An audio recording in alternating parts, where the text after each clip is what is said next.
بسم اللہ الرحمن الرحیم، السلام علیکم، میں ہوں سلمان حیدر۔ دعا ہے پروردگار سے کہ اس نے آپ کو اور آپ کے اہل خانہ کو اپنی حفظ و امان میں رکھا ہوا۔ 3 خبریں جی جس کے مدرجات بہت ایکسکلوسیو ہے، جو آپ کے ساتھ شیئر کرنا ضروری ہے کہ سیدھا میچ شروع ہو گیا جی، اور عید سے پہلے ہی جی ہاں جتنی بھی پراکسیز ہیں نا وہ کھل کے سامنے آ گئی ہیں، چاہے الیکشن کمیشن کی شکل میں ہو یا پاکستان کے کسی ادارے کی شکل میں ہو یا FIA کی شکل میں ہو، کھل کے بالکل سامنے آ چکے ہیں۔ اور بہت سی چیزوں کا اندازہ میں آپ کو جب خبریں دوں گا تو اس سے آپ کو ہو جائے گا کہ اب کوئی ڈھکی چھپی بات رہی نہیں ہے۔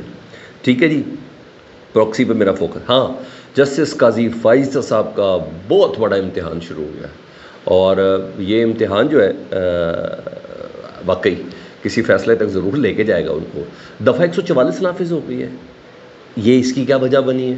اور اچانک سے کیا کوئی احتجاج کی کال ہے؟ کچھ ہے ایسا؟ نہیں، اس کی بھی ڈیٹیل میں آپ کے سامنے رکھتا ہوں۔ بہت عام ولاگ ہے، اس کو مس نہیں کرنا۔ سب سے پہلے جی عمران ریاض خان صاحب کی بات کر دیتے ہیں۔ آپ کو پتہ ان کے اوپر ایک عدد مقدمہ کیا گیا تھا، اور ان کو حج پہ جانے سے روکا گیا تھا۔ بیسیکلی مقصد یہی تھا ایئرپورٹ پہ، اور جس کیس کا جو مدعی تھے وہ مبینہ طور پر مریم نواز صاحبہ کے مبینہ پولنگ ایجنٹ ہیں، ٹھیک ہے؟ تو اس لیے ویسے ہی پتہ چل گیا کہ کیا چیز چل رہی ہے۔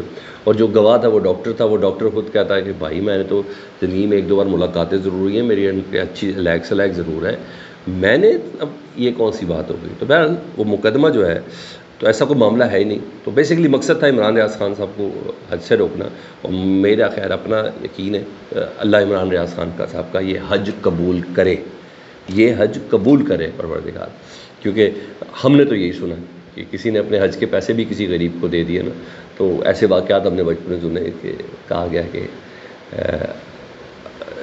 حج قبول ہوا جو تم نے مدد کر دی۔ تو غیر اس بندے کی نیت احرام بہت کچھ، تو میں ہمیشہ سے اچھے کی طرف سوچتا ہوں، تو میں تو یہی کہوں گا کہ اللہ عمران ریاض خان کا حج قبول فرمائے۔ بہرحال روکنا تھا دنیاوی لحاظ سے، وہ روک لیا، اب وہ مقدمہ ڈسچارج ہو گیا نا، جو بونڈا مقدمہ تھا، مگر ابھی عمران ریاض خان کو انگیج کرنا ہے، ابھی تھوڑی ان کی ذرا زبان بندی ریکوائرڈ ہے۔ اب دوسرا مقدمہ ان کے اوپر ڈالا ہے عمران ریاض خان اور ان کے ساتھیوں کے اوپر جی، ساتھیوں سے بعد وکلا وغیرہ بھی ہے انہیں کہ ایئرپورٹ کے نا انہوں نے بیریئر توڑے ہیں، گاڑیاں چڑھائی ہیں، یہ سب کچھ ہوا ہے۔ ASF کی یعنی ایئرپورٹ سیکورٹی فورس کی مدیت پہ یہ مقدمہ قائم کیا، کچھ ہے نہیں نا، تو کچھ نہ کچھ تو کرنا ہے اندر رکھنے کے لیے۔ تھانہ کینٹ کا ہے سرور روڈ، اس میں ریاض خان صاحب کی گرفتاری ڈال دی گئی ہے۔ تو مطلب ابھی عشق کے امتحان ہے اور بھی ہیں، تو میرا خیال ہے عمران ریاض خان کہ یہ والے عشق وہ پہلے بھی بہت کر چکے ہیں۔ دیکھیں ہوتا کیا ہے۔ دوسرا، آپ کو پتہ ہے کہ لاہور ہائی کورٹ نے بڑا سرپرائز دیا ہوا الیکشن کمیشن کو۔ ایک تو اسلام آباد ہائی کورٹ نے علیحدہ دیا ہوا اسٹے دے کے، ادھر ایک الیکشن کمیشن کو لاہور ہائی کورٹ نے بھی سرپرائز دیا ہوا ہے، اور حکومت کو بھی سرپرائز دیا ہے۔ ایک ساتھ انہوں نے 8 کے 8 الیکشن ٹریبونلز کو بحال کیا ہوا ہے۔ شہزاد ملک صاحب نے chief justice Lahore high court کے، اور الیکشن کمیشن نے یہ 8 کے 8 ٹریبونلز روک رکھے تھے، کیونکہ ان کو انتظار اسٹے دیا ہوا تھا، کیونکہ ان کو انتظار تھا وہ صدارتی آرڈیننس کا جو آیا، تو انہوں نے کہا اب تو کریں گے ہم اپنی مرضی، کیونکہ ہمیں تو فارم 45 سے ہر حالت میں اپنے لوگوں کو بچانا ہی بچانا ہے، یعنی نون لیگ کے لوگوں کو تو بچانا ہی بچانا ہے۔ وہ آرڈیننس بھی آیا مگر اس پہ بھی اسٹے ہو چکا ہوا تھا۔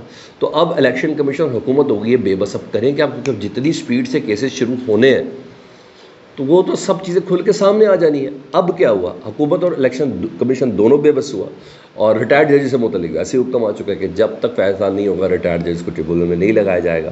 تو انہی ٹریبونل میں اب الیکشن کمیشن نے کام تو کرنا، اور وہ انہی ٹریبونلز کے ذریعے کرنا تھا جس میں ریٹائرڈ ججز ہوں، تاکہ جلد سے جلد فیصلے دیا وہ کبا سفید کر دیں، جس طرح مرضی کرنے کی کوشش کریں، مگر نہیں ہے ابھی۔ تو لاہور ہائی کورٹ کے فیصلے کو، جس میں انہوں نے 8 ٹریبونلز کو بحال کیا چیف جسٹس صاحب نے، سپریم کورٹ میں چیلنج کر دیا جی الیکشن کمیشن نے، ٹھیک ہے جی۔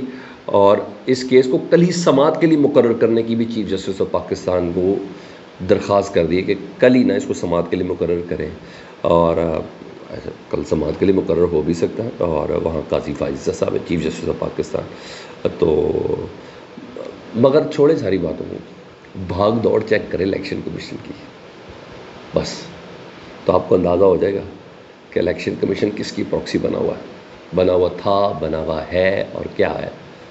ویٹ بھی ہوتا ہے، صبر بھی ہوتا ہے، چلے بھائی فیصلہ ہو جائے، ہم ذرا وہ کر لیں۔ لیکن بہرحال آپ یہ دیکھ لیں، کیونکہ آگے فارم 47 والے ہیں نا جی ہاں، اور فارم 45 والے ہیں، تو وہ کچھ بچنا تو ہے، تو فیصلے تو اب سارے اسی کے ہی آنے ہیں۔ ٹھیک ہے جی. تو اس لیے الیکشن کمیشن نے سپریم کورٹ میں لاہور ہائی کورٹ کے چیف جسٹس کے فیصلے کو چیلنج کر دیا.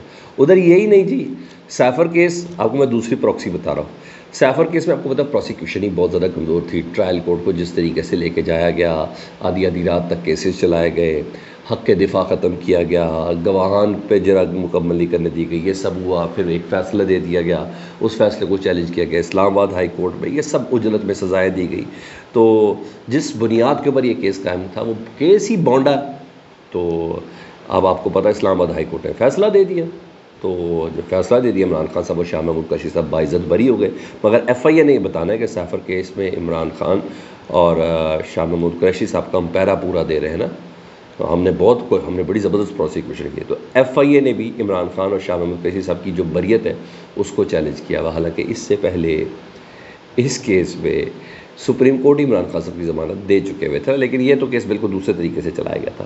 تو اس کو چیلنج کر دیا جی ایف آئی اے نے. ادھر الیکشن کمیشن ٹریبیونلز والے معاملے میں، ادھر سیفر کیس کے معاملے میں ایف آئی اے چلی گئی. حالانکہ بڑی حیرانگی کی بات ہے کہ کیونکہ کیس اتنا کمزور ہے کہ سارا تو ان گراؤنڈ پہ ہی آنا ہے. لیکن دوسری بات ایک اور بھی ہے نا، سپریم کورٹ میں قاضی فیصل صاحب کا یہ ایک اور امتحان شروع ہو گیا. کیونکہ ابھی تک اسلام آباد ہائی کورٹ نے شارٹ آرڈر میں تو بتایا کہ عمران خان صاحب اور شاہ محمود قریشی صاحب باعزت بری ہیں. ابھی تو اس کا تحریری آرڈر جاری نہیں ہوا. جب تحریری آرڈر جب تک جاری نہیں ہوتا، ہاں عمران خان صاحب کو اگر لاہور کے زمان پاک سے گرفتار کرنا تو جج کے منہ کے الفاظ ہی کافی ہوتے ہیں، تحریری آرڈر کا انتظار نہیں ہوتے. تو مگر سپریم کورٹ میں چیلنج تو چاہیں تو رجسٹرار اعتراض لگا سکتا ہے، بھائی پہلے ذرا ریٹن آرڈر تو آنے دو. مگر ہاں اس اعتراض کو قاضی فیصل صاحب اگنور بھی کر سکتے ہیں اور وہ اعتراض کو دور بھی کر سکتے ہیں. کیونکہ قاضی فیصل صاحب جب نیب اصلاحات کیس میں عمران خان صاحب سپریم کورٹ میں بھی پیش ہوئے نا، تو عمران خان صاحب نے اپنا ذکر کیا سیفر کیس کے حوالے سے، میں کیسے بنایا، کیا ہوا. تو قاضی فیصل صاحب نے عمران خان صاحب کو چپ کرا دیا تھا. انہوں نے کہا آپ خاموش ہو جائیں، آپ بالکل گفتگو نہ کریں. کوئی سیفر کیس سپریم کورٹ میں اپیل کے لیے آ سکتا ہے. تو اب یہ کیس اپیل کے لیے سپریم کورٹ میں ایف آئی اے کی جانب سے آ گیا ہے. اب دیکھیں ایف آئی اے کیا کرتی ہے، کیونکہ جس گراؤنڈ کے اوپر یہ کیس بنایا گیا وہ تو بالکل کمزور ہے. بہرحال بتانا تو ہے کہ ہم نے نسپج بہت زیادہ کی تھی. اچھا یہ ہوا. ادھر پنجاب حکومت کا آپ کو پتہ ہے بجٹ سیشن تھا، اور سب سے بڑا سیٹ بیک یہ ہے کہ صحافی حضرات نے مکمل طور پر بائیکاٹ کیا، اور کیونکہ حد تک کہ عزت قانون کی وجہ سے وہ بائیکاٹ کیا، اور احتجاج جاری تھا اور بائیکاٹ بھی تھا. دوسری طرف پنجاب اسمبلی میں جو اپوزیشن لیڈر ہیں، یعنی پاکستان تحریک انصاف جو ہے، انہوں نے آفیشیلی حد تک عزت قانون کو لاہور ہائی کورٹ پہ چیلنج کر دیا ہے. یعنی صحافیوں نے علیحدہ سے چیلنج کیا ہوا، اور پاکستان تحریک انصاف نے بحیثیت جماعت علیحدہ سے چیلنج کیا ہے. صحافی پہلی اسٹے لے کے بیٹھے ہوئے. تو اب پنجاب حکومت مشکل میں ہوگی، اب دونوں درخواستیں ایک ساتھ ہوگی. اب ان کے لیے پنجاب حکومت کے لیے ایک بہت بڑی چیلنجنگ صورتحال ہے، کیونکہ پنجاب حکومت چیلنج کسی اور چیزوں کو سمجھتی ہے. وہ سمجھتی اس وجہ سے ہے کہ آپ کو پتہ ہے پی ٹی آئی آپ کو پتہ پنجاب میں جلسے کرنا چاہتی ہے، بہت بےقرار ہے، اور یہ تواتر سے ہو رہا ہے. میڈیا رپورٹ نہیں کرتا، کبھی خانے وال، کبھی سرگودا، کبھی چیچا وطنی، یہ سب چیزیں ہو رہی ہے. کبھی وینک کے تارڑ میں، حافظ آباد میں، یہ سب چیزیں ہو رہی ہیں جہاں سے حماد اظہر وغیرہ آ جاتے. تو یہ تو سب چیزیں چل رہی ہے نا، تو کرنا چاہتی ہے. اوپر سے بجٹ اجلاس بھی، ابھی تو اس پہ کسانوں نے بھی احتجاج کرنا ہے، ابھی تو تنخواہ داروں نے بھی احتجاج کرنا ہے، ابھی اس پہ بڑا کچھ ہو رہا ہے. تو حد تک کہ عزت پر صحافی بھی بھرپور احتجاج میں ہے، ٹھیک ہے. اور اب پی ٹی آئی بحث کی جماعت بھی چیلنج پہ چلی گئی ہے. مطلب ڈر ہے. تو اس لیے پنجاب حکومت نے پورے پنجاب میں دفعہ 144 نافذ کر دی ہے. اور دفعہ 144 کا مطلب ہے کہ پولیس کو اختیار حاصل ہو گیا کہ کسی کو کسی وقت بھی گرفتار کر لے، اور لائسنس مل گیا. جی ہاں، ان چیزوں کی طرف کہہ کے ہم نے بہت بڑا کام کر لیا. یہ اس چیز کو سمجھ رہے ہیں. فیڈ بیک سے متعلق ضرور آگاہ کریں. اپنا بہت خیال رکھیں. اللہم صلی علی محمد و آل محمد.